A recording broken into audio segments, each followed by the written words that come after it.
Oi, pessoal, tudo bem? Esse é o nosso terceiro episódio do podcast das Primas da Bright Traça. Primeiramente, gostaria de agradecer aqueles que já assistiram os dois primeiros episódios, estão acompanhando a gente nas leituras conjuntas de Hamlet e do David Copperfield, do Charles Dickens. E gostaria de fazer um agradecimento especial aos primos, o nosso grupo inicial de leitura clandestina. Muitos deles já aderiram às nossas leituras conjuntas, já estão participando dos nossos canais de discussão e comentando também, fazendo comentários e repassando nossos vídeos. Então, primeiramente, gostaria de pedir, já para, se você está assistindo a primeira vez ou se você já assistiu, já dá o like aqui no nosso vídeo, já comenta aqui embaixo se está gostando ou não, dê sua sugestão também, e cada vez mais nós vamos caminhando com as nossas leituras. Sempre lembrando que nós, as primas aqui, fazemos um podcast semanal, com as leituras conjuntas do momento, e a gente vai comentando então a cada semana o que foi lido, e falamos um pouquinho das aleatoriedades, do mundo da leitura, umas fofocas como as primas. Para quem não sabe, a gente deixa aí a indicação para assistir aos vídeos, aos dois primeiros, e a gente explica um pouquinho sobre o porquê das primas da Bright Straße, mas acho que já falamos e já quem conhece já sabe. Então agora a gente conversa um pouquinho sobre como foi a semana, como foram as leituras. E se você está gostando do conteúdo, já assina o nosso canal e deixa o like aqui no nosso vídeo. Oi, pessoal, sejam bem-vindos novamente. Para começar e não ir direto na leitura, a gente vai falar um pouquinho do feedback que a gente tem tido de vocês. E acho que o principal, assim, que veio de grupos diferentes foi sobre o ritmo da leitura de David Copperfield, né? Como o pessoal está muito acostumado à leitura conjunta, esse povo viciado em ler e quer ler tudo muito rápido, tá tendo um estranhamento, né? Também teve algumas pessoas que começaram a ler antes e pararam para esperar a gente alcançar, né? Para ler junto. Então, tem um pouquinho de gente que ainda nem começou, tem gente que começou, mas o livro realmente está muito bom e quer ler logo, né? Quer saber o que vai acontecer, e é um pouco do propósito que a gente teve, né, nessa leitura diferente, além de ler devagar para encaixar com todas as outras coisas que a gente lê ao mesmo tempo, forçar a gente a não seguir esse impulso de querer ler muito rápido. Então, depois, quando a gente for comentar a meta da semana, a gente vai falar um pouquinho, né, do que isso causa na gente também. Mas, realmente, o livro é muito grande, né? Então, se a gente seguir essa meta, o propósito, como foi publicado, seria ler em 1 ano e meio. E talvez isso seja, né, mudar da água para o vinho para muita gente. Então, a gente está considerando ainda manter lento, né, que é o propósito mesmo dessa leitura. A gente pode ler todos os outros bem rapidinho, mas esse a gente quer ler bem lento. Mas talvez fazer, então, na metade do tempo. Em vez de 1 ano e meio, fazer 8 meses, acho que é isso que dá. Não sei se dá certinho, mas ler 2 capítulos por semana. Então, o que a gente pensou em fazer devolver essa ideia, né, que algumas pessoas passaram pra gente, para todo mundo que está participando, e aí vocês dizem pra gente o que vocês acham, se mantém se a gente faz 2, mas esse vai ser o máximo também, a gente não vai correr não, tá? E com isso, como a gente está se encaminhando para o fim de Hamlet, a gente poderia, se for o caso, trocar para esse ritmo de 2 capítulos de David Copperfield por semana, quando a gente acabar o Hamlet.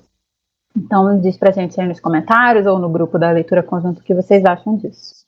Se a gente acelera um pouco o Dave Copperfield, acaba antes, mas como a Nani falou, a gente não quer mudar da água para o vinho, então podemos começar mudando da água para um suco de uva, assim, e daí ler 2 capítulos por semana. Mas deixem, por favor, aqui nos comentários, né? E também lá no grupo, né? Quem tiver no grupo do Telegram, quem não tiver, a gente tem os links aqui para vocês entrarem. Já deixa a sua opinião sobre essa questão de acelerar um pouco o David Copperfield. Acelerar seria 2 capítulos por semana, não vamos tentar acabar com um pouco dessa ansiedade. É difícil, né? Porque o David Copperfield é muito bom e realmente tem muito cliffhanger, que a gente chama, né? Tem ganchos de um capítulo para o outro. Mas enfim, gente, essa semana foi bem movimentada, teve feriado. Eu viajei para a terra original da Ariane, ainda não conheci a Ariane. Ela é do Rio, mas ela não está mais morando lá, está fugindo de mim. E fui no gabinete real de leitura, gabinete português, né, real de leitura. E adorei, o passeio é muito legal, mas é um passeio curto, porque eles deixam entrar. Ó, deixa eu até mostrar, eu comprei um livrinho para anotar o Hamlet aqui. Olha que é lindo, assim, é de encher os olhos, bem como a Anne falou, o vitral, tem um vitral aqui em cima que traz uma luz natural e é muito bonito. E aqui são vários andares de prateleiras, mas a gente só pode ficar nesse salão. A gente vê o resto, né? Pode espiar, mas só pode ficar aqui. Em compensação, se a gente quiser ir para ler mesmo, assim, não só para fazer a visita, que a visita é entrar aqui e ver. Aqui tem as mesinhas de leitura, essas mesinhas eles colocaram nesses cantos para as pessoas poderem circularem aqui para enxergar. Mas as pessoas podem usar essas mesinhas e ler os livros com um agendamento. Então tem um e-mail ali que dá para agendar. Então, numa segunda oportunidade, dá para ir com mais calma e agendar.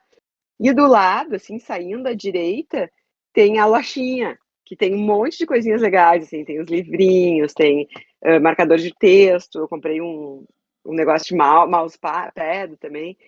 É um passeio que vale um monte a pena, e eu acho que vale a pena também, porque tem, claro, deve ter muitas coisas que eles não deixam a gente olhar, tem algumas obras em vitrines, Camões, tem coisas que aí estão lá expostas, mas poucas para a gente ver, mas tem coisas que a gente pode pegar com a mão. Eu vi uma edição da Divina Comédia, ela disse que se eu agendar, eu posso ir lá dar uma olhada, já fica uma programação para quando sair dali. E é legal que é bem no centro ali, dá para fazer vários passeios do centro, tem vários sebos pertinho também, bem bacanas, assim. Eu gostei bastante da dica da prima carioca. Tava bem joia. Eu acho que eu não fui na lojinha quando eu fui. Não lembro se não estava aberto. Vou ter que voltar, ó. Melhor parte. É, faz parte. E a moça que atende é um amor, ela me deu várias dicas, até me indicou para ir numa confeitaria que não era a Colombo, porque a Colombo tá sempre cheíssima, né? E ela disse, não, tem uma confeitaria que é mais antiga e tem uns doces portugueses bem bons, e realmente são os doces portugueses ótimos, não tem, assim, todo o glamour da Colombo, mas é um pouco mais antiga que a Colombo e tem uns doces bons. Um E passeio vamos completo. passar, passeio completo, passeio completo. Fora isso, eu fui a algumas livrarias só, não fui, e os sebos, esses que são próximos ali. Comprei uns livros, eu até mostrei ali no Instagram, pouquinhas coisas. Comprei um sobre as crônicas da Clarice, um do Romain Rolland, bem pequenininho. Eu gosto muito de passear, dar uma olhada e comprar coisas que eu nunca li na vida, sabe? Porque eu acho que o resto a gente encontra, os que a gente quer, a gente encontra na Amazon, né? Aí esse de organizar uma biblioteca, eu já li vários, a minha biblioteca continua uma bagunça. Chekhov, olha que bonitinho, esse não é da 34, mas eu achei bem legal, eu não tinha visto ainda, ele é sobre peças em um ato. Depois de ler Hamlet em 5 atos, a gente vai ler uma peça em um ato só, bem rapidinho. Esse eu achei um amor, aquele programa Invictus, aquele que ele fala, eu mando na minha alma e tal, que é o do Mandela. Só que eles é super bonitinho, super ilustrado, assim. É com estilogravuras, e aí cada verso aqui tem um versinho e uma estilogravura. Eu acho legal, porque eu acho que esse poema é legal de ter um livro só em várias versões. E esse é a Carambaia. Como é difícil encontrar a Carambaia nas livrarias, né? Pô, esses livros são livros que sempre que eu vejo e eu folheio, eu acabo comprando, porque eles são muito bonitos. Mas eles têm em poucas livrarias, e aí eu acho que eles deixam de vender, porque pela internet a gente acaba não sentindo tanto essa tentação, porque a gente não vê o quão lindo eles são, né? E sim, eu compro pela capa, eu compro pela aparência. Mas o conteúdo também, geralmente da Carambaia, faz jus à aparência dele. Então, fora isso, eu comprei o notebook também do gabinete. E peguei um pouquinho de sol também para voltar para a chuva de Porto Alegre essa semana, desde que eu cheguei só chove. Por isso é importante manter nessas as livrarias independentes ainda, porque a gente acaba encontrando quase tudo que a gente quer na Amazon, mas uma visita a uma livraria sempre é diferente. Sempre tem algum livro procurando a gente que a gente ainda não procurou. Exatamente, sabe que eu li aquele livro Kira Kiralina e eu adorei, que é um livro da Carambaia, que é era um cara que não era um autor e tal, ele morava até num hospital psiquiátrico, e ele mandou uma carta para o Romain Rolland, que é o autor desse livrinho aqui, ó. E que é esse cara, ele foi um Nobel de Literatura, ele escreveu francês, então escreveu tipo Proust, uma obra de vários volumes, que a gente nunca consegue ler, e, e a minha avó, que adora literatura francesa, tem, e separou para eu ler, porque ela acha que depois de Proust e Balzac a gente tem que ler ele. Enfim, não sei se vai dar nessa vida, mas está lá. E aí esse livro me encontrou mesmo por causa do Kira Kiralina. Eu amei o Kira Kiralina, que também eu encontrei numa livraria dessas pequenas, dessas que tem livreiro, porque eu acho que esse papel é muito importante, né? Porque se for para comprar numa livraria que não tem livreiro, eu compro na Amazon, né? Eu vou numa livraria para me indicarem, para conversar sobre livros e tal. E aí esse Kira Kiralina, um livreiro, me indicou. Aí eu li o prefácio do Romain Rolland, me lembrei da minha avó, me lembrei do Taleb, porque tem um livro do Taleb, aquele que escreve sobre o mercado financeiro e tal, que eu li dele, que é A Lógica do Cisne Negro, que ele fala mal do Romain Rolland. Ele diz que tem na biblioteca, e que é uma biblioteca com prêmios Nobel, e que ninguém dá bola para quem ganhou ou não ganhou, que um prêmio que não vale nada, que ninguém conhece esse autor.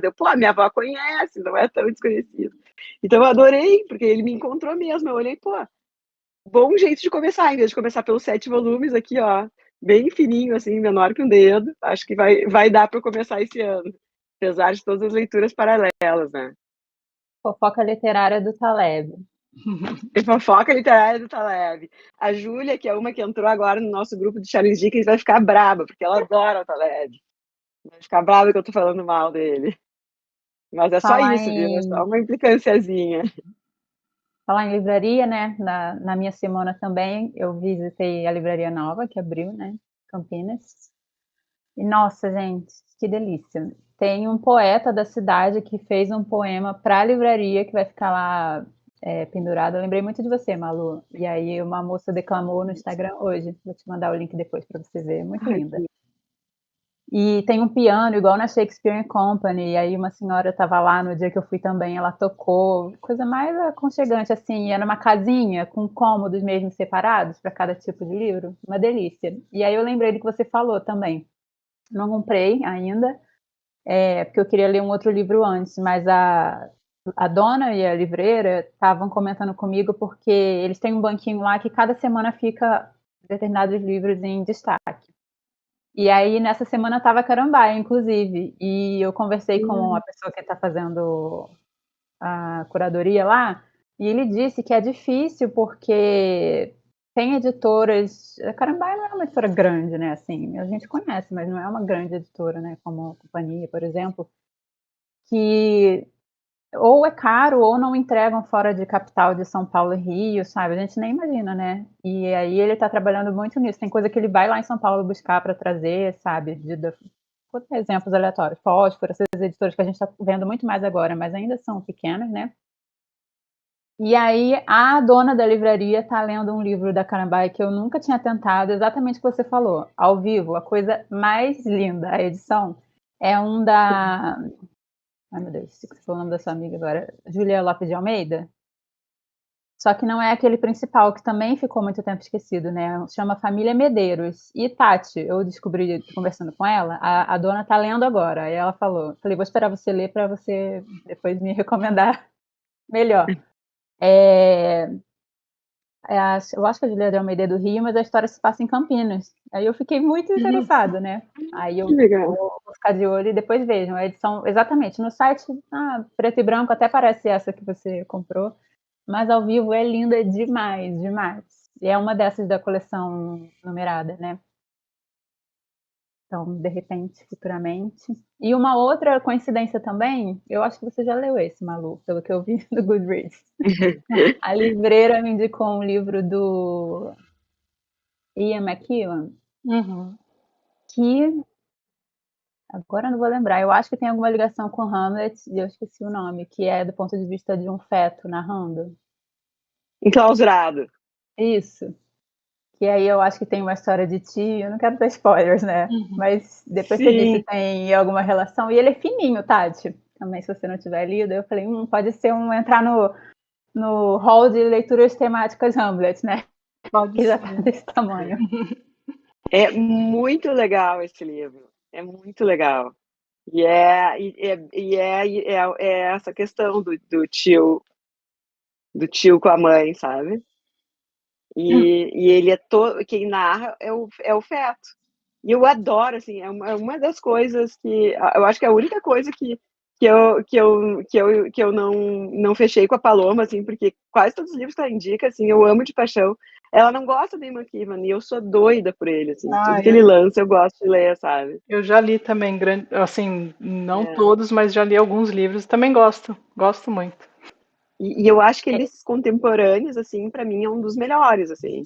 Sim. Eu gosto de ler essas coisas contemporâneas porque eu acho que talvez, assim, não vá ser um grande clássico, mas meio que liga a gente com a realidade, assim, o jeito que as pessoas estão pensando Hamlet hoje, sabe? Isso eu acho muito legal, assim, e Enclausurado eu gostei muito, Aí eu fico uma gostei dica, muito. então, para nossa É, uma leitura conjunta aqui com as primas. É, a gente pode botar no LC Clan se a galera se animar também. Como que é mesmo o nome?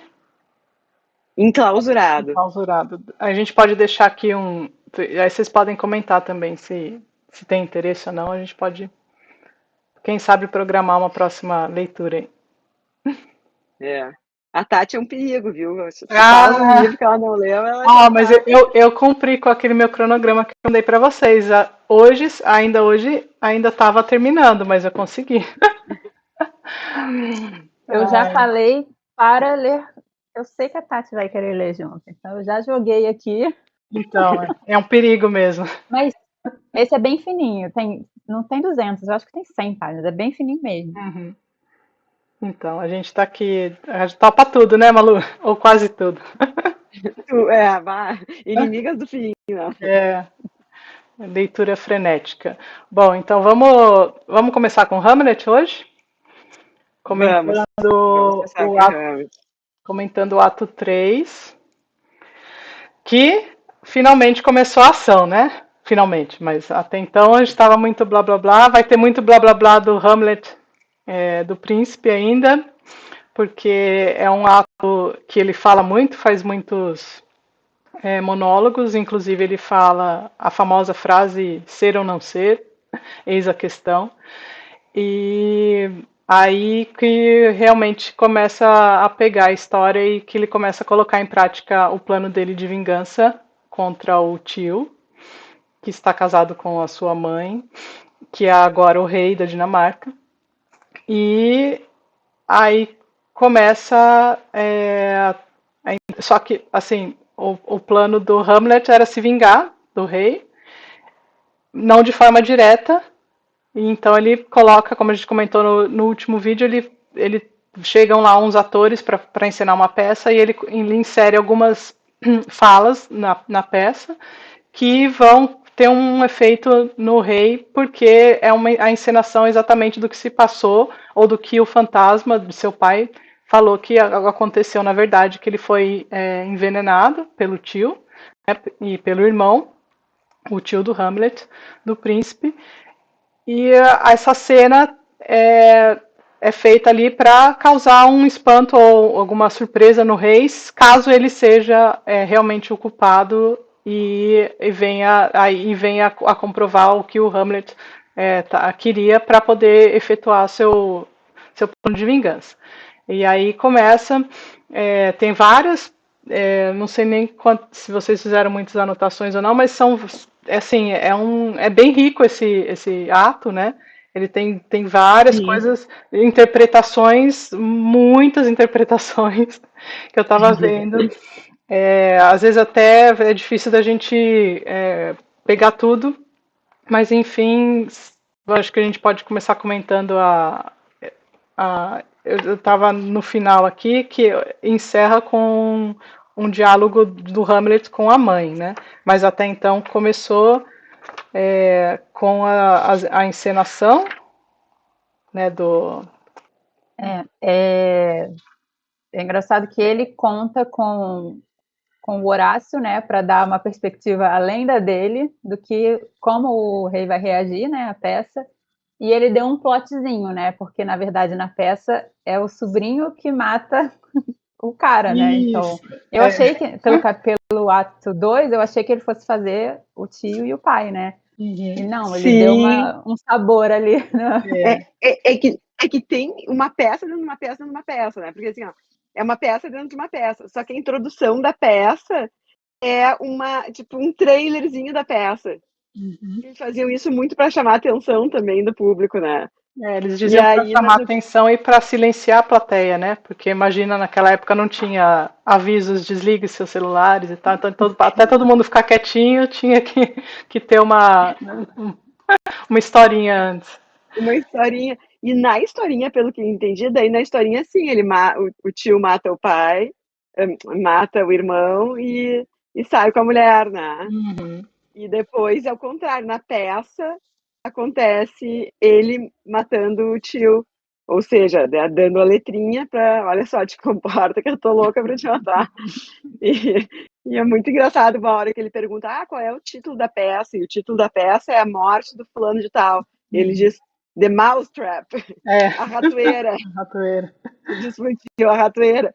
E ao mesmo tempo, o Hamlet tem essa coisa cebolinha, assim, plano, altos planos. O tio também tem o plano contra o Hamlet, né? Eu achei muito cebolinha o plano do tio, assim. Que Bolinha. ele se junta com um que é todo atrapalhado. Porque é engraçado, né? Essa peça é um dramalhão, é uma tragédia, mas ele se junta com o Polônio, que é muito cômico, né? Para fazer um plano contra o Hamlet, não, para ver se o Hamlet está louco de amor. Porque o Polônio quer muito que a loucura dele seja amor pela filha dele, porque aí casa a filha com ele, tá resolvido. E aí a filha entra na corte, né? Que é uma coisa rara, né? Porque ela não é princesa. Ou se ele tá louco, de alguma coisa que eles dizem não saber, mas que no fundo eles sabem, né? E aí eles resolvem botar a pobre da guria, a Ofélia, assim, olha, é pior que a Amélia, sabe? Ela só sofre. Aí põe a guria de isca pro Hamlet para ver se é isso, e os dois ficam espiando, bem cebolinha, assim, pra... E óbvio que tinha tudo para dar errado, né? E aí o Hamlet vem e chineleia a Ofélia de uma forma, assim. Eu fiquei muito indignada com ele. Mas ele, assim como com a mãe, né, acha que as mulheres são significado de traição, né? Então ele vê que ela tá ali jogando com eles, coitada, nem tem opção, né? Não tem nem realmente não tinha voz para nada, né? E ele fica com raiva dela, que então você tá fazendo parte aí do plano também, então toma, né? E ele sabe que ela é uma marionete, né, na mão deles. Ele até verbaliza isso para ela, mas em vez de ele perdoar ela por isso, parece que ele fica, fica mais brabo. Ele é muito brabo, né? E ele é emocionado, né? A palavra da moda agora é emocionado. E Emoção. também nesse início entra o plano do rei com o Polônio de mandar, então, né?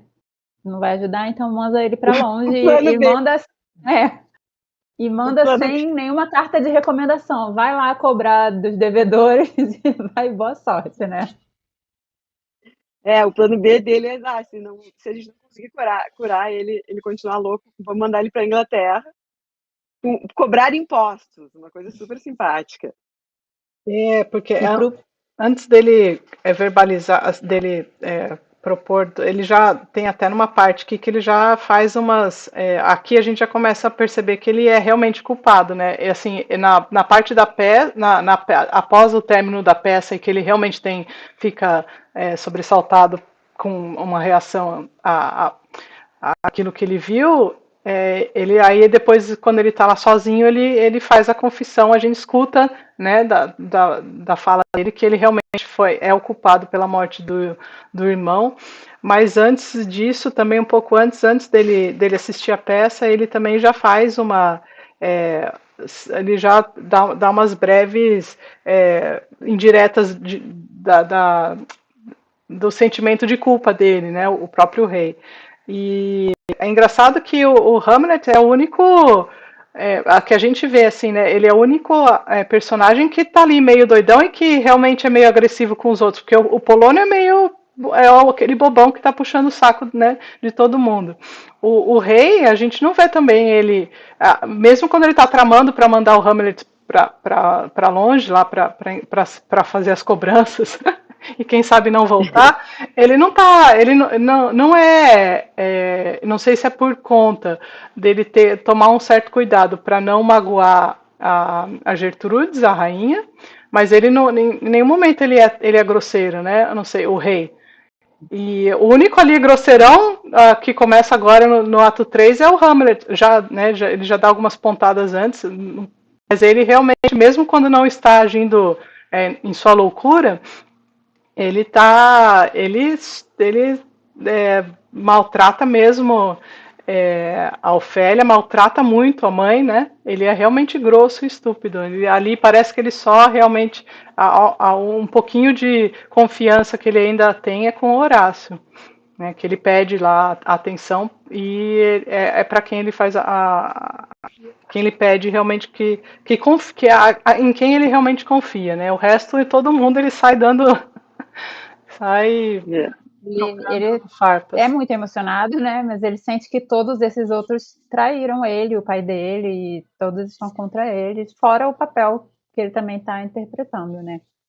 Mas você falou da culpa do rei também, e com relação ao plano dele, é engraçado, né? Porque o rei, no momento final ali da peça, no final que o rei encerra a peça, ele fica muito abalado, mas como o Hamlet e o Horácio iriam usar isso contra ele, né? Tá aqui a prova de que isso não significa nada, até porque na peça ele é morto, ele poderia estar só muito assustado achando que o Hamlet vai matar ele. Então, né, belíssimo o seu plano, Hamlet, que não ia servir de nada de qualquer jeito, né? Não cria nada, nenhuma prova concreta, né? E realmente, e tem é legal que o Horácio é o BFF dele mesmo, né? O Horácio é tri querido, tri legal, e tenta fazer ele ponderar um pouco. E tem aqueles outros dois amigos dele que são meio falsos, assim, que são tipo Polônia, assim, né? Jogam em qualquer time e tal. E um dos amigos acaba quando o rei Cláudio sai raivoso, assim, da peça, manda terminarem com a peça e tal, vamos parar com essa palhaçada, um deles verbaliza isso, né, que tipo, ele pode realmente ser o assassino, mas ele não chega a falar que pode ser o assassino, mas ele diz, o Hamlet tá preocupado com uma coisa pessoal, mas vocês têm um compromisso bem maior com o Estado, etc. Então, acho que tudo isso, na cabeça do Cláudio, do rei Cláudio, justifica o que ele fez, né? Porque realmente, se for voltar atrás tudo e botar ele, fazer um impeachment dele, vai ficar tudo muito ruim no momento. Porque agora, nesse ato, que fala-se bastante coisas e acontecem bastante coisas, não falam tanto no Fortinbras, né? Não falam da questão do reino da Dinamarca, tá? Ele fica mais no plano da vingança pessoal do Hamlet contra o rei, e o rei querendo botar panos quentes para não desestabilizar o Estado, só que não chega a falar da situação frágil em que o Estado da Dinamarca está em razão do Fortinbras. E aí ele chega, esses dois amigos dele, que vão ser, eu acho que com quem ele vai para Inglaterra, né? Ele sabe que são falsos, né? Ele chega dizendo uma frase que ele confia nele tanto quanto em dentes de serpente.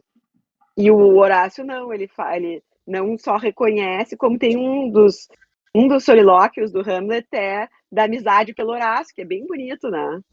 Se a gente fosse falar todos os solilóquios dessa parte, ia dar um podcast inteiro, né? Fora o To Be or Not To Be, né? Tem mais um monte de outros. E dessa parte do plano da Inglaterra também é o Polônio, mais uma vez, lições corporativas aplicadas no século XXI, né? O que o Rodrigo Lacerda chama, né, de promovido e removido. É bem isso. A pessoa está aqui atrapalhando, vamos promovê-la e enviá-la para outro departamento, outra filial.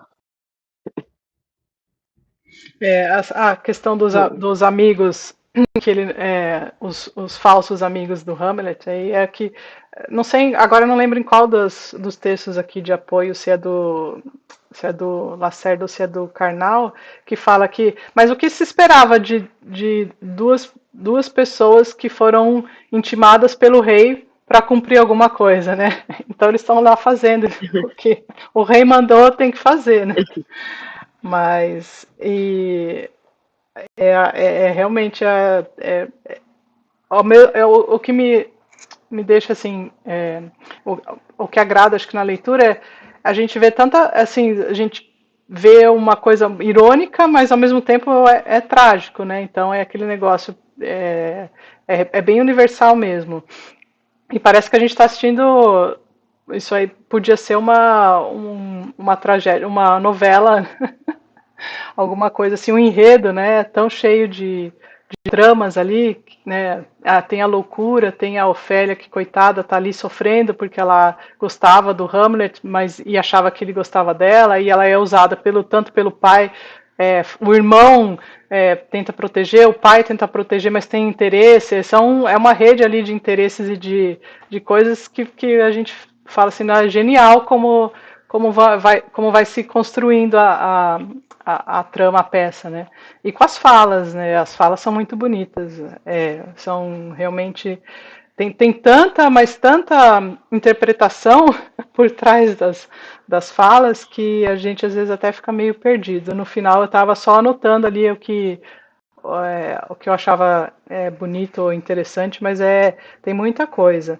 Em termos de interpretação, quando o Hamlet conversa com a Ofélia, ele é bem estúpido com ela, ele chega a mandá-la para o convento, né, várias vezes, mas o convento que daí Ou também não. ou não, que na época tinha outra conotação que também podia ser bordel, né? Então ele acaba sendo bem grosseiro com ela e com a própria mãe, né?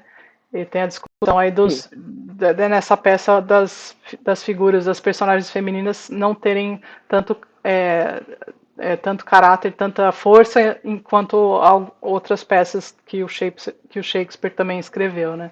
Realmente nessa mostra a Ofélia uma coitada que não tinha ali muita opção naquilo que estava sendo apresentado para ela. Ela tinha um pai e um irmão e ela estava seguindo mais ou menos as regras ali do jogo, né? E o próprio príncipe, que seria o amor dela, acaba colocando-a numa situação tão ruim. E a mãe, a rainha também, né? Tem aquela contradição. Aí a interrogação que fica. Se a mãe sabia ou não, isso aí, para mim, eu lendo aqui, eu li o ato e depois alguns comentários. Até então, tem gente que apoia que a mãe sabia, que já traía o rei antes, e depois se casou, que ela sabia o que teve participação. Tem gente que fala que ela não sabia, ela não teve participação, mas ela já tinha um caso com o tio. Então tem várias linhas aí de. Você imagina a pessoa fica lendo, relendo, e as várias versões da peça que foram feitas ao longo do tempo, para ver qual a interpretação que cada um tem, né? E isso aí fica depois claro, se depois as pessoas quiserem acompanhar também, na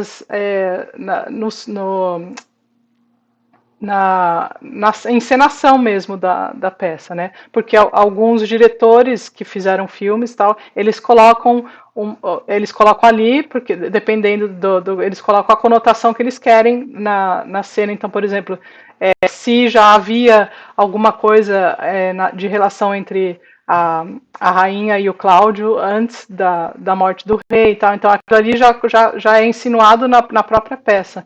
Aí, para saber o que o Shakespeare pensou mesmo, só vindo o fantasma dele Só conversar. ressuscitar. Sobre o convento ou bordel, né, a dupla interpretação, lembrei da Malu, chamando a gente de púdica na outra live, porque nesse ato tem bem explícito, né, durante a peça, quando ele vai deitar a cabeça no colo dela e ele faz várias gracinhas, né, então assim... Várias. Fica a critério, mas tem uma linha mais pro lado do bordel mesmo. Nessa edição aqui, que é aquela traduzida para inglês, de inglês normal para de inglês shakespeariano para inglês normal, eles colocam várias coisas ali, vários trocadilhos assim, mas bem pornográficos assim. Não sei se também é uma interpretação deles, sabe? Mas todo o diálogo dele com a Ofélia, eles colocam isso, queria dizer tal coisa, e que e é tudo é duplo sentido, assim, né? Shakespeare era bem engraçadinho, assim, nesse sentido. E no da mãe, eu vi no Rodrigo Lacerda, que quando ele conversa com a mãe, muitos dizem que é um Édipo, né? Que tem um Édipo muito antes do... Vamos chegar lá. Mas é um pouco que o... Quem foi que falou? Malu que citou. Foi o Bloom que falou que deveria se estudar Freud com base em Shakespeare. Exato. E não vice-versa, porque os maiores, no caso, o Shakespeare é bem maior que Freud, né, na opinião dele. Não, os psicanalistas vão ficar bravos comigo. E que aí teria que ser esse estudo, teria que ser o contrário, né? Shakespeare tem mais a ensinar. Bom, só pro Hamlet a gente já vê o quanto ele tem a ensinar, né? Sim. Então, a segunda parte, né? Acho que da primeira a gente já falou tudo. Ele conversa com ela, ele encena, ele vai assistir a peça ali perto dela, né? Acho que a gente falou tudo. Só uma e aí coisa, o rei fica... Eu acho que no primeiro tem quando ele faz o monólogo dele do To Be or Not To Be, tem várias interpretações de se ele está insinuando que ele deveria cometer suicídio ou não, e é aquela famosa cena que normalmente é encenada com a caveira, né? E também, agora não lembro, mas também tem críticas a isso, de que não, na verdade, ele não está fazendo. Claro, tem aqueles que fazem alusão à ideia dele de pensar, um pensamento de cometer suicídio, devido à situação dele, o que, né, a tristeza e toda a situação que ele está vivendo. E aqueles que não, que simplesmente é porque ele fala várias vezes em morrer e dormir, né? Ele faz alusões a isso, mas de como o suicídio é visto em termos religiosos e tal, então ele faz todos esses questionamentos. Nessa parte também é uma parte bonita, fala da consciência que nos torna covardes, né? Então o fato da gente ter consciência faz com que a gente seja covarde, e só dessa parte aqui já dá para tirar um monte de coisa, de ensinamentos.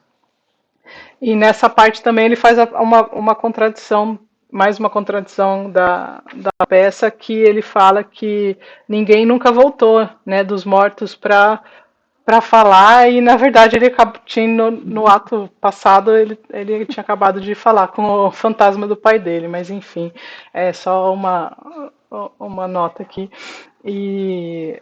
Mas eu achei bonito, e eu acho que vale a pena ler em inglês essa parte também, para quem gosta, porque é bem bonita. E eu vi no audiobook. Quê? O que vocês acham do To Be or Not To Be?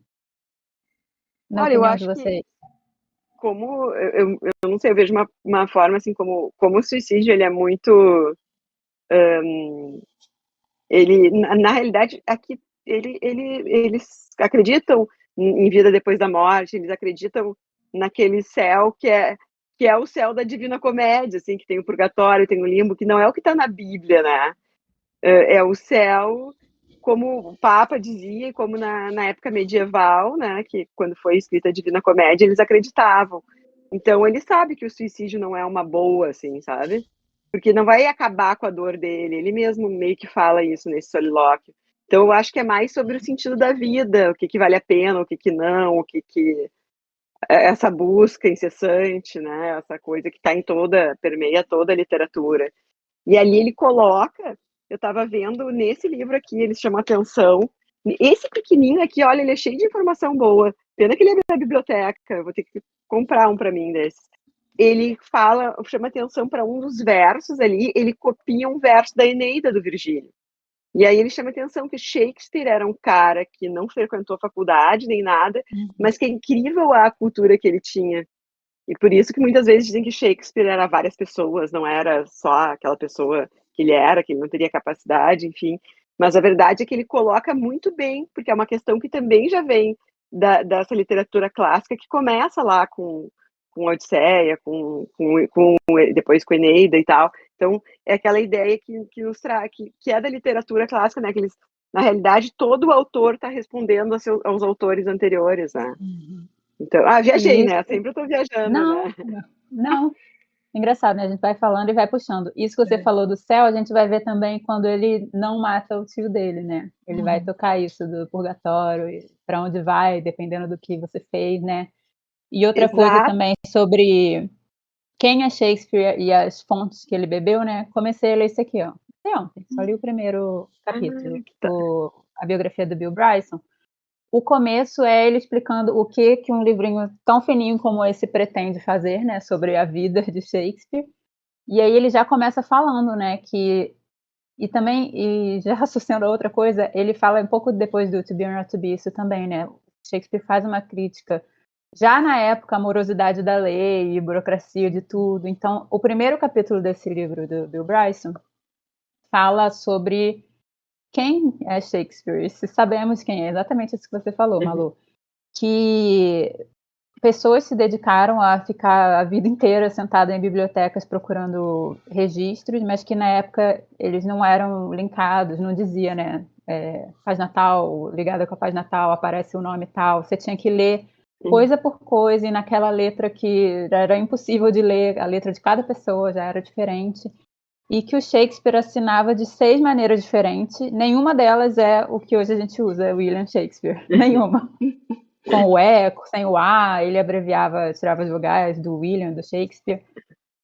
Então, acharam muitos documentos dele relacionados a um processo de um local que ele alugava entre os donos do local, e ele foi convocado lá, então num desses tem uma assinatura dele de quando ele foi convocado, e só se sabe onde ele morou numa determinada data, porque não se encontra nada de nada, não tem registro de diário dele, né, dele compondo nenhuma das obras dele, e que não tem muito registro da época em geral. Então tem uma parte aqui que fala que, vou falar números, vou falar por alto, porque eu marquei aqui, mas acho que eu não vou achar, que naquela época produzia-se muitas peças, né, lá principalmente, e que acho que 3.000, aqui, 3.000 peças que acredita terem sido ensinadas em Londres, na época aproximada do nascimento do Shakespeare. Hoje, 80% só são conhecidas pelo título, ou seja, não tem o material em si. Somente 230 existem a peça, sendo 38 do Shakespeare, que representa 15%. Então ele virou um grande cara, provavelmente porque o que mais tem é dele, mas assim, poderiam ter muitos outros. E foi o que você falou, nem se sabe quem ele é, muito menos o que ele leu, de que fonte ele bebeu, não se sabe quase nada. E nesse primeiro também fala, essa imagem que hoje a gente vê em qualquer lugar, inclusive é o ícone do nosso grupo no Telegram, é um de 3 possíveis retratos que fizeram dele, que ninguém sabe nem como ele era. Eu falei, Shakespeare é o Jesus Cristo, né? Realmente, o pedestal que colocaram ele. E ninguém sabe nada, assim, factual do cara. E ele é o que ele é realmente incrível, né? Não, é fantástico. E consegue ser contemporâneo, né? Porque o que a gente lê, a gente encaixa na vida aqui. É. Não, é que nem a prima ali falou, né? Tá vendo o Shakespeare em tudo. A gente tá vendo Tá Shakespeare em bem. tudo agora. É engraçado isso, né? É que nem a gente, quando tá com alguma coisa na cabeça, começa a enxergar. E agora com Hamlet, a gente vê nos outros livros que lê, e Shakespeare a gente vê em todo lugar. consegui me livrar da baleia. Moby Dick foi embora e deu lugar a uma nova. Uma caveirinha. É uma caveira. Então, o próprio Bloom não concorda com esse trecho com a questão do suicídio, né? Ele acha que não é, que o monólogo dele não é sobre o suicídio em si, é mais, o Karnal no livro dele também fala que o monólogo é um projeto de vida e não de morte, é um plano estratégico. Então acho que é mais o questionamento do Hamlet, a situação que ele está, o que foi pedido para ele já tem internamente todas aquelas questões trabalhadas dos ciúmes da mãe, a morte do pai, ainda vem o fantasma para amedrontar, né, porque não é do nada que aparece um fantasma, é do nada, né, na verdade. E ele tem que começar a ter ações, a ter atitudes das quais muitas vezes talvez sejam até contraditórias para ele, porque ele talvez não deseje o mal da mãe, eu não desejo o mal da Ofélia, mas ele ali é o personagem a todo momento em contradição. E eu acho que é muito do que a gente, que é todo mundo. A gente não é só uma coisa, né? Todo tempo as contradições que alimentam a vida, né? Então a gente está lá e é claro que numa peça e numa representação as coisas são tomadas num extremo é muito maior, mas eu acho que a grandiosidade está aí, é a gente se enxergar nas contradições do Hamlet, o que ele pensa, o que ele sente, se ele realmente tem vontade, as vontades que ele tem, o que ele precisa realmente fazer na situação dele, num reino, na Dinamarca, naquele período de tempo exato, com a questão religiosa. Então são várias coisas que a gente pode atrelar com a vida, com a nossa vida mesmo, né? Eu acho que a genialidade está aí. Mas vamos seguindo aí, vamos seguindo aí. Senão a gente só fica aqui no Hamlet, só na frase do to be or not to be. Vamos para a cena final. Vamos para a cena final, mas só um resumo, então o que aconteceu? O tio passa mal assistindo a peça, manda parar tudo, vai pro quarto,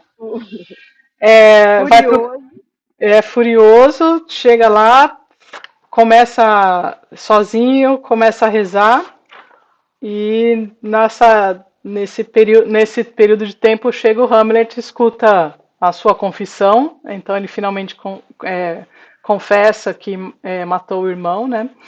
E o Hamlet tem aquele impulso de falar agora é a hora de matar, de realmente se vingar, mas aí ele pensa, se eu matá-lo agora, se eu mato agora e ele está rezando, ele vai para o paraíso e eu não completo.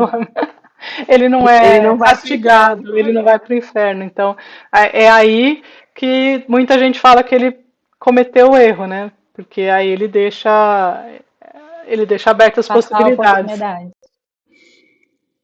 E quando ele encontra ele, né, também é um pouco o que você falou, Tati. O rei tá ali arrependido, assim, não se sente bem de ter matado um irmão, mas ele fala, eu não tenho o que fazer, porque se eu me arrependo, eu vou meio que pagar por isso, né? Eu vou ser culpado. Ninguém vai falar, tá bom, perdoamos você.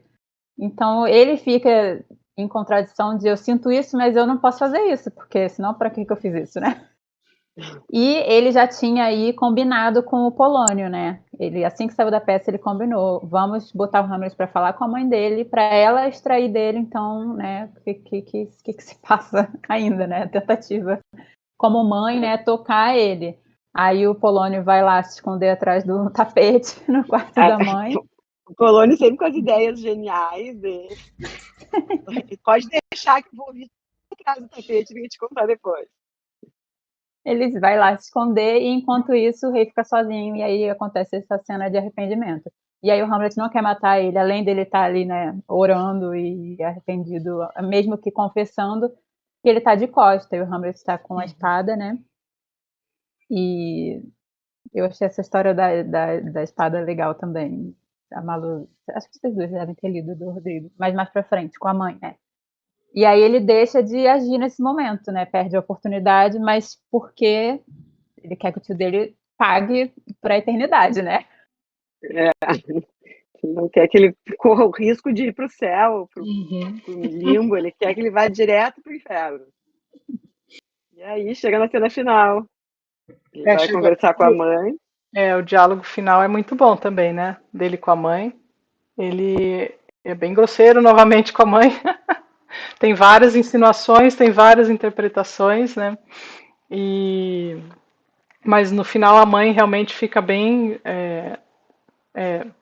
fica tocada no, com as palavras dele, apesar de várias vezes falar que ele está sendo cruel e tal, mas ela fica tocada e o Hamlet pede para ela que ela observe, né, primeiro ele fala para ela não ter mais relações com o rei, que não é mais para ela, né, e depois ele muda de ideia e fala para ela que ele já tem um plano, né, de mandá-lo para longe, para Inglaterra, e pode falar. Não, é que ele vê o fantasma do pai e ela não vê. E aí ela fica achando que ele tá muito louco, assim. Também nessa cena, né? Porque Ela tá ele conversando diz, com ele, né? mas ele tá muito, né, muito emocionado, grosseiro. Aí fica trocando entre tu e voz, né, o tempo todo. Ela tentando respeitar e ele só na canela dela. Eu acho que tentando distrair também, né? Dessa vez ele bota ela bem na parede, né? Querendo saber, você fez isso, você sabia e tal. E ela ali. E aí essa parte de novo, Malu, da pornografia, né? Que ele fala, tá bom, então, né? Você engana ele aí, mas não deita mais com ele, tá? Aí ela, né? Isso não posso prometer. Não fala isso não. Até que o pai dele aparece para ele de novo e ele começa a conversar com o pai, só que, né, até um determinado momento, sem perceber que só ele tá vendo, porque no início os amigos dele viram. Então ele achava que todo mundo via, se ele tá vendo, ela também tá, mas ela não tá. Aí a gente não sabe se o pai tá pregando uma peça ou se tá testando ele, mas o pai tinha dito, não é para você né, descontar na sua mãe, confrontar ela. E era isso que ele estava fazendo. Então não sei se ele apareceu ali para falar, filho, foco na missão. Você deixou passar lá e agora tá aí escorração de sua mãe. E não maltrata sua mãe. Não E tá aí fazendo ela, nada do que eu falei. exatamente. E aí ela que estava, né, até então levando ele a sério, fica, meu Deus, ele tá completamente louco, ele tá falando com o ar aqui. E aí meio que cai tudo por água abaixo de novo, né? Assim, ela acho que até então estava confiando nele, mas aí ela começa a duvidar da sanidade dele. E ele ameaça ela cada vez mais, né? Então ela acha que ele tá tão louco que ele vai matar ela. Sim. Que foi realmente logo no começo dessa cena, antes dele realmente dele falar tanto, é que ele mata o Polônio que está escondido atrás do tapete lá, né? Porque ele aparentemente força a mãe, né, a se sentar e nessa ato físico ela fica assustada, grita, pede por socorro e o Polônio que está lá escondido grita também pede por socorro e o Hamlet achando que é o tio que está escondido atrás do tapete, né? O Rodrigo Lacerda é perfeito nos comentários, porque ele fala assim, como que você ia imaginar que era o rei se você tinha acabado de ver o rei na outra sala? Como que daria tempo? Mas, enfim, ele vai tirando vários sarros do Hamlet nos comentários dele. E, Ele enfim, fala, fez merda. Aí vai lá e mata o Polônio atrás da tapeçaria lá, né? E Que o pobre do Polônio também é tão burro, né? Que ele tá ali, ele não tá vendo, ele só tá ouvindo. Ela começa a gritar socorro e o Hamlet realmente estava ameaçando ela. Ele acha que ele vai matar ela também, né? Aí ele vai e ele morre. Os planos do Polônio são geniais, olha. Então, E aí eu acho que agora começa a ação mesmo, porque o Polônio, ele era famoso por falar, falar, falar e não dizer nada. Agora mataram o Polônio, acabou a falação. mas acabou só a falação. Agora só tem ação. E ele foi o primeiro a começar na ação, tadinho. E no final, eu gostei A muito primeira do vez. final, quando ele morre, né? Ele fala, ele arrasta o corpo para esconder, né? Ainda tem isso, ele vai esconder acho que para Ofélia, né? Não ficar sabendo. E aí ele falando do Polônio, né? De fato, vosso conselheiro está agora mais rígido, sério e discreto, quando em vida foi o idiota completo. Mas É muito bom. agora ele tá quietinho. Agora ele tá quietinho, já que em vida ele era um bobalhão, um palastrão. Os comentários aí sobre o final é de a crueldade, né, que o Hamlet tem. Ele acha que vai matar tá matando ali o tio, mas na verdade não tá. E depois ele ele é extremamente frio com o que aconteceu, né, com o Polônio. Ele até faz um sarrinho ali, uns comentários tirando sarro. E aí acho que dessa parte tem uma frase importante aqui essa é a última, que ele precisa ser cruel aqui no meu tá em inglês, eu não lembro como que tá, ele fala I must be cruel only to be kind, né? Também tem várias interpretações ali sobre ele, essa crueldade do Hamlet, né, no final. Então ele aparentemente agora aqui começa a ação e são várias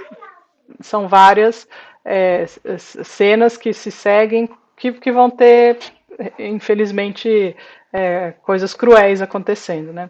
E vamos ver depois se no final ele consegue ou não atingir a sua meta, que era a meta de simplesmente se vingar do tio, né? Mas ali ele tá fazendo perdeu a chance de ganhar o bônus e ter matado ali na primeira. Já no terceiro ato, já. É que ia acabar muito rápido, né? É.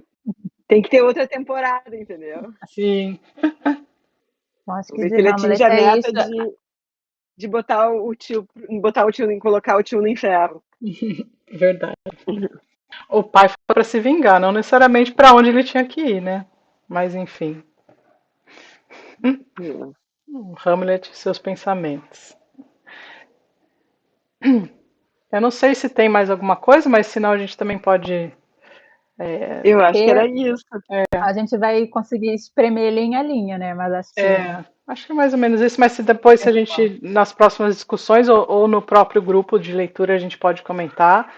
E também as pessoas podem comentar aqui no vídeo alguma coisa sobre o ato, ou sobre os primeiros atos, que estão achando da leitura. E a gente pode passar então para o capítulo 3 do David Copperfield, e que está muito legal também. Eu adorei. É. Gostei muito. Apesar de eu ter. Sempre tem alguma coisa triste no final do capítulo, né? De cortar o coração, mas. assim que a Dá gente muito. acabou de ler, eu já falei, né? Malu, saímos de um cliffhanger pro outro, né? Que não resolveu nada dessa parte. É. Não, esse que é o problema do David Copperfield, a gente fica louca para continuar e continuar e continuar, né? Para maratonar, porque é muito. A gente fica muito curioso para saber o final. Só que daí, tipo, como eu tenho geralmente lido num dia um capítulo, né? E aí eu fico curiosa na hora, daí eu largo de mão. E aí quando chega para ler o capítulo subsequente, eu meio que tenho que dar uma olhadinha já, assim, no. Então eu acho que isso faz a gente aproveitar. Primeira vez, assim, que eu tô me segurando mesmo, assim, sabe? Não tô ultrapassando a meta. Isso que eu queria saber de vocês, a minha experiência, né? Eu também li não tem como, né, dividir essa leitura de uma vez, né? Então, peguei do começo ao É. fim.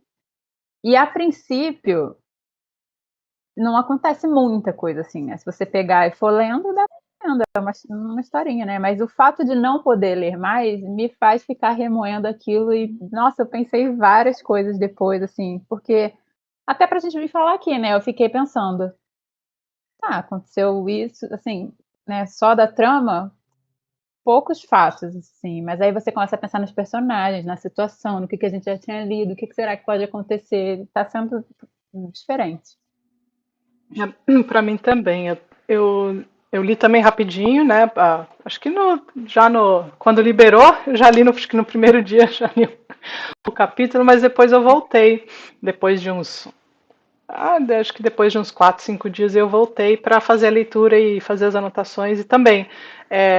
Assim, a minha experiência também é essa. Normalmente se eu tenho tempo, eu vou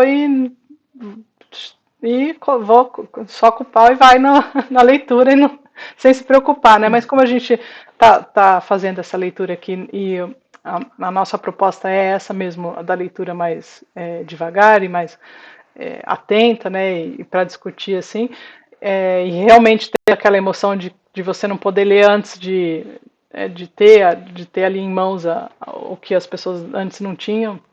Então a experiência para mim está sendo legal. Porque daí depois eu volto, eu releio e eu pego várias coisinhas que eu não tinha pego na primeira leitura. Assim, claro, se falasse assim, o que acontece nesse capítulo, eu falo, eu ainda lembro tudo que eu li, eu falo, acontece isso, isso, isso. Mas aí são aqueles pequenos detalhes que, aqui, né, são aquelas outras. Claro, a gente também está aqui fazendo os vídeos e comentando, a gente também está pensando em alguma coisa para falar. Mas mesmo assim, é muito legal. Aparecem coisas, isso aí a releitura faz, né, com a gente. Ainda mais se a gente tem com quem comentar, né? Acho que isso que é legal. Então, quem que começa a contar um pouquinho aí do capítulo 3? Eu adorei o iniciozinho do capítulo 3 ali, porque ele fala, acho que o capítulo 3 é uma mudança, né? Ele saiu da casa da mãe e tá indo passar umas férias com a Pegote, né? E aí ele começa falando do cavalo, que eles estavam numa carroça, e o cavalo parecia assim, ser tão preguiçoso, e ele começa a atribuir características humanas pro cavalo, né?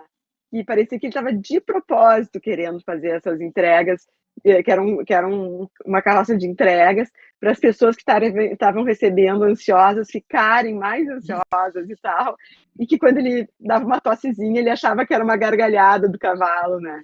Então ele era uma criança muito, muito cheia de. A entrega da Amazon, né? A gente na Exato. janelinha A Emma esperando.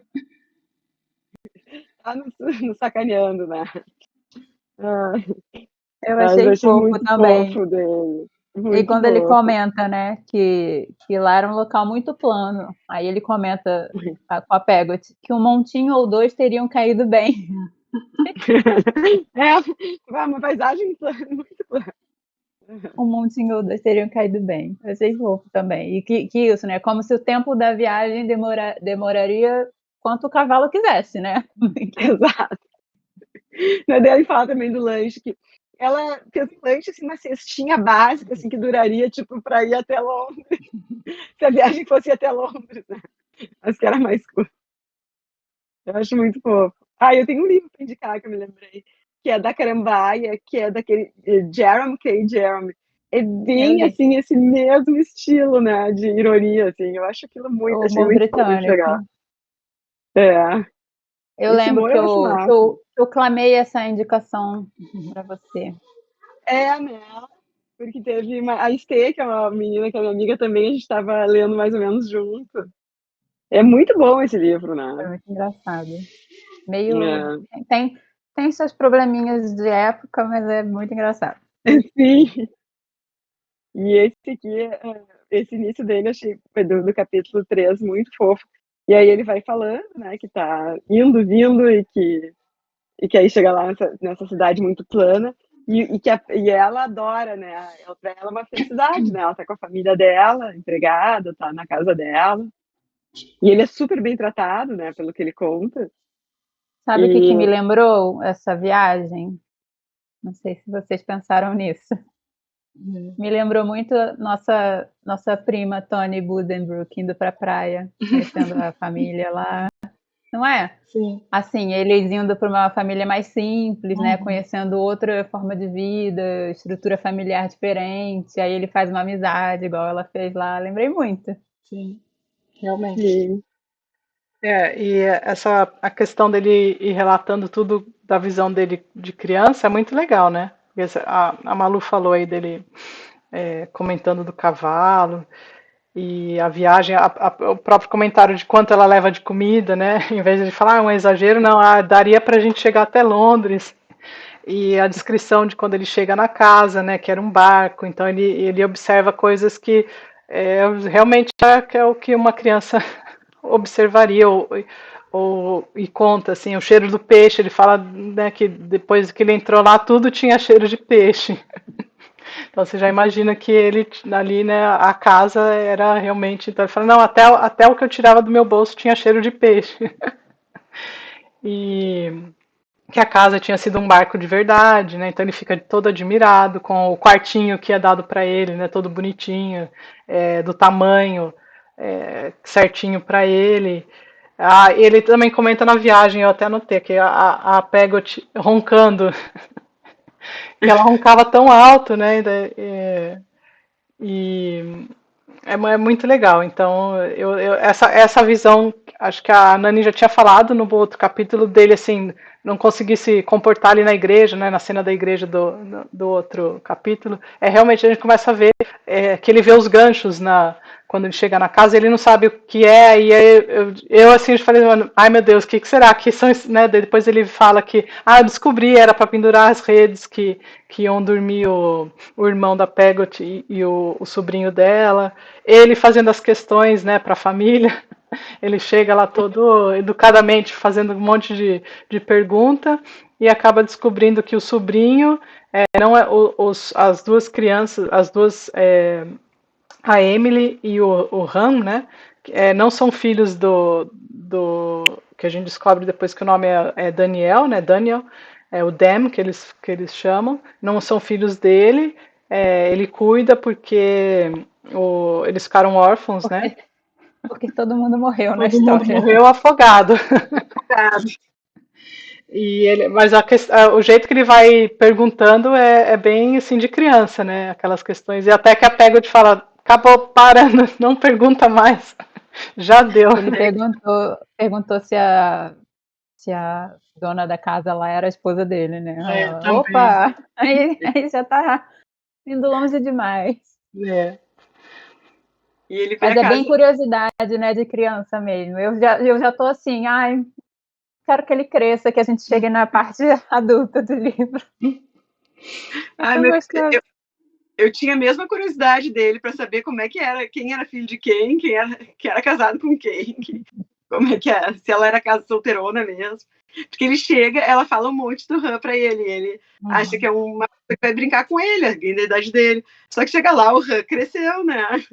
Mas ele coloca ele nas costas, ele conta tudo de uma maneira que ele tá se divertindo bem.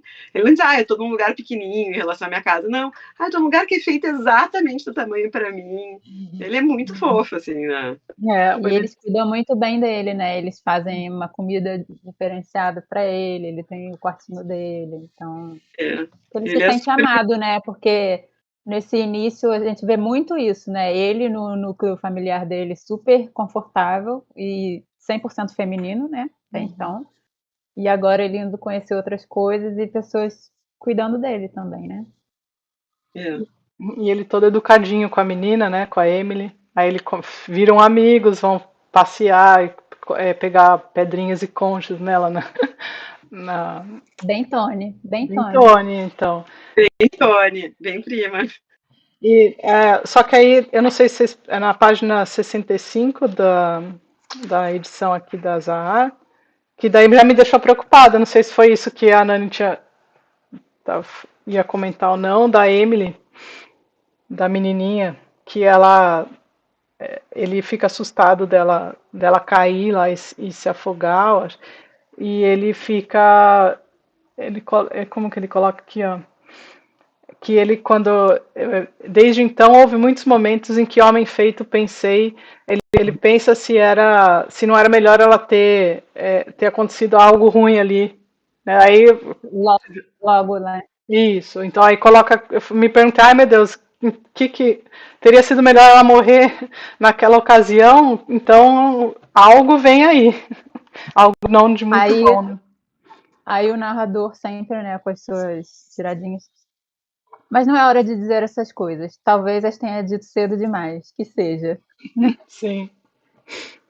Mas antes disso, né, quando eles estão ali se conhecendo, né, na amizade, é bem isso de criança, né? Assim, ah, você tem medo? Eu não tenho, né? Uhum. Criança é bem assim, né? Um quer mostrar pro outro que é valente, aí essa cena que ela anda até né, a beira do mar, vamos dizer assim. Uhum.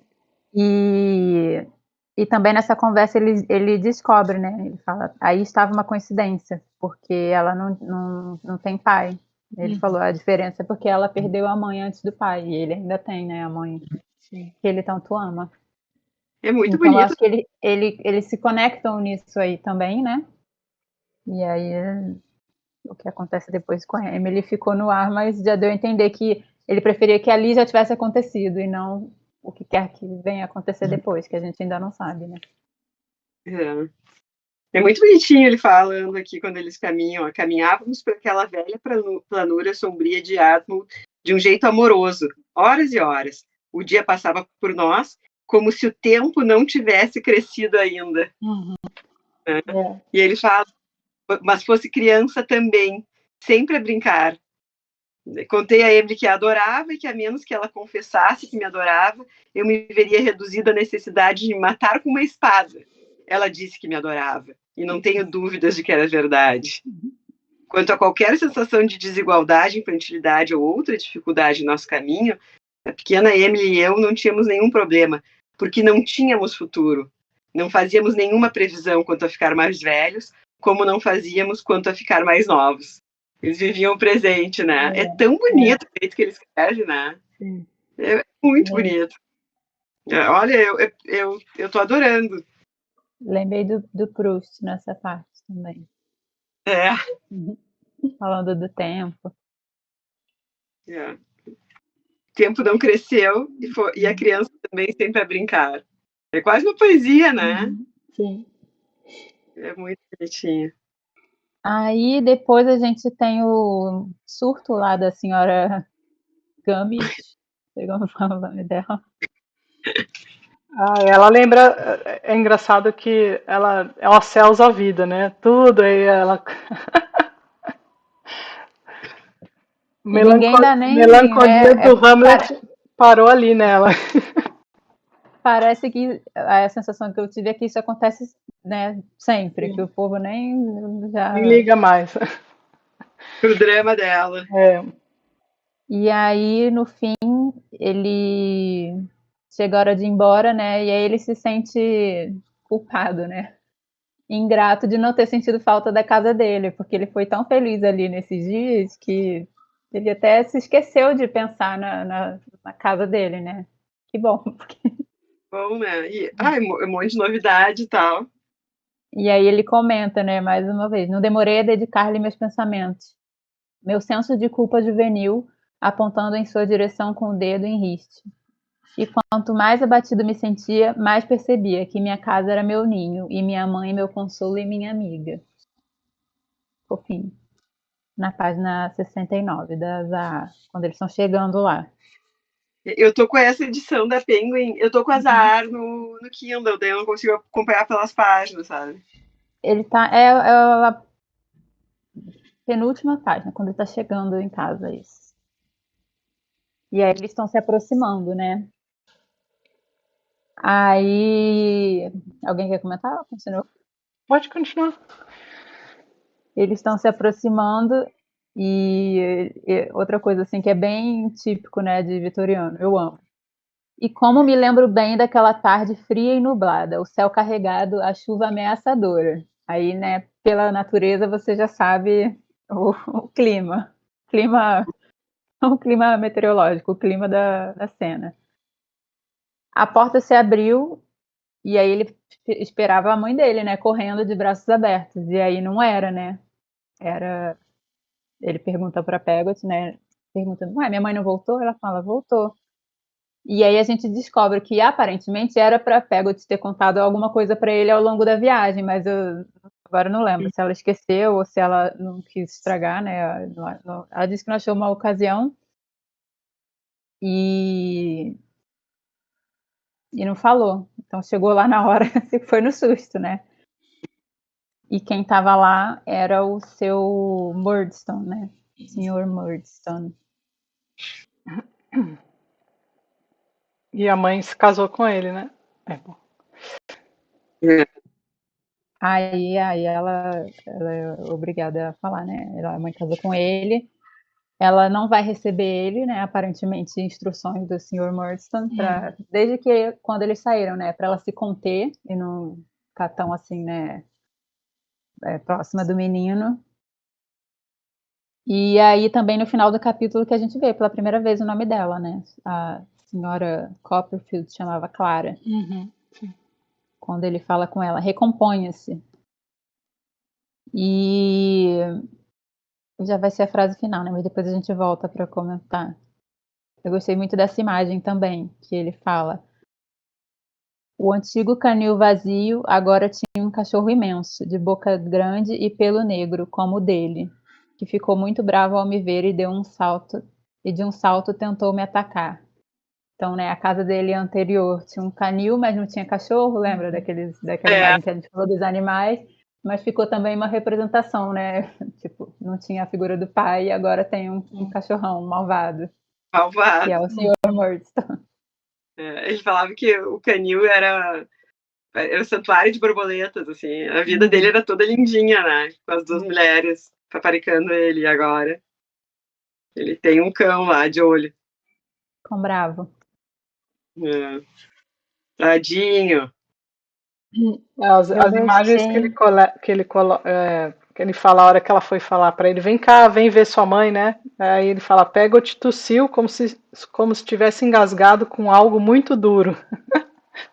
Né? Então acho que ela estava ali para falar, vem cá, avisar que eles estavam também ali chegando. Mas as imagens são muito, apesar da gente ficar triste porque ele está triste, é bonita a representação ali que a gente passa a ter, né? É engraçado como isso vai sendo construído ali agora a gente já está ali dentro da história e querendo saber. Fica difícil segurar um pouquinho para ler, mas eu acho que vale a pena. Sobre que eu falei que eu fiquei repensando depois, né? Que como eu falei, assim, a história em si é isso. E aí eu fiquei tentando, né, extrair mais coisas. É isso do nome da mãe dele, né? Que só apareceu agora. E eu fiquei pensando também, até em comparação com a Tony, essa questão dele ter ido ver vida de pessoas de uma classe social diferente da dele, né? E aí, pensando na mãe dele também, porque ela é bem burra, né? Ela casou com o cara de novo, fica obedecendo o cara, tudo bem, né? Tem toda a questão da mulher da época, mas em defesa da mulher da época, a mulher vitoriana Jane Eyre, fica aqui o meu panfleto, é dessa mesma época. E aí isso me fez pensar em outra coisa também, porque a Clara, mãe dele, ela não era, obviamente, ela não era da classe social do pai dele, mas ela também não era igual a Jane, ela não era preceptora. Então, assim, ela provavelmente não teve estudo, não teve nada. Ela era Era babá, classe né? operária, porque ela era babá, mas babá não educa, né? Babá, ela era, para mim, ela era o equivalente a Peggot, só que ela casou com o cara. Então, eu acho que é no outro capítulo que a gente ficou vendo aquele conflito dela, tô na minha casa e nem aqui eu mando, é porque elas meio que são iguais em tudo, né? Elas são iguais nisso na classe social, elas são iguais porque, pro David, as duas são mães dele, praticamente no mesmo nível, assim, o amor que ele fala, né, que sente pelas duas é igual, ele acha as duas lindas, iguais, e o que parece pro mundo exterior não é bem assim, né, a gente ainda não sabe, mas o que ficou, né, dos caras comentando que a mãe é bonitinha, e a outra, os comentários que aparecem, né, que ela é gordinha, vermelhinha, e os botões que explodem, e ela mesma no outro capítulo fala, né, quando ele questiona sobre casar de novo, a Peggot fala, não, nunca casei e nem vou casar. Então, assim, não sei se é pela classe ou se ela não se considera atraente financeiramente nem fisicamente. Aí eu fiquei pensando bastante nisso. Só que aí ela casou com o David Copperfield pai, David pai, e aí ela tinha essa casa aí para morar, que era dela. Mas aí ela vai e casa de novo com esse cara, que é o que tudo indica, a gente até o momento não sabe, mas acha que ele casou por interesse, né? Porque aí agora, pelas leis da época, a casa é dele. Não é mais dela. E logo não é mais do filho dela, eu acho, né? Porque ele não é filho dele. Agora me lembrei das leis da época, que a gente aprendeu no... Ai, ai. Já tô com medo. Vamos ver as cenas do próximo capítulo. Eu não vi nada. Mas eu fiquei pensando, porque ela não tem direito a nada, né? A mulher não podia ter propriedade. Eu sei foi da Ellen que você lembrou? Eu sei por causa Foi, da Jane Eyre, sim. mas na Não, Ellen agora, também, né? Ela sofreu agora tanto. eu me lembrei da Ellen. É, As lições de direito da época que eu tive foi com a Ellen, porque eu não li Jane Eyre. Fica aí, ó. Fica essa dica, é. lição de casa. É que a Jane era, não vou falar da história não, ela era preceptora e a história toda ela teve uma infância muito sofrida e ela para ser preceptora você tinha, né, que ter um estudo muito rigoroso e ela é enviada, né, por uma tia para estudar. Também importava a sua origem, né? Você tinha que ser de alguma família de padre, não precisa ser rica, né? Mas ter status. E a Clara, né? Que agora a gente sabe o nome, a gente não sabe nada, mas aparentemente ela não tinha nenhuma coisa nem outra. Sim. Então fica o cenas para o próximo capítulo de David Copperfield. Isso aí. Então acho que Então tá. por hoje a gente encerra os comentários aqui das. Se a Malu quer falar mais alguma coisa, senão a gente fica aí o convite para continuar acompanhando as leituras conjuntas, os links dos nossos grupos de leituras que vão estar também no vídeo. Quem quiser para comentar, para saber mais ou menos o cronograma. E a gente continua semana que vem com o ato 4 do Hamlet, com o capítulo 4 do David Copperfield. E até então a gente continua nesse ritmo, depois a gente vê se a gente muda, como faz, se dá uma aceleradinha. Mas o importante é a gente vir aqui discutir, saber a opinião de vocês e continuar nessa leitura conjunta gostosa que a gente está fazendo aqui. Nas leituras, né? E não esqueçam de dar a opinião de vocês sobre o ritmo do David Copperfield. E deixar o like. Isso aí. Então, até a próxima semana. Até. Até. Tchau, pessoal. Tchau. Tchau, tchau.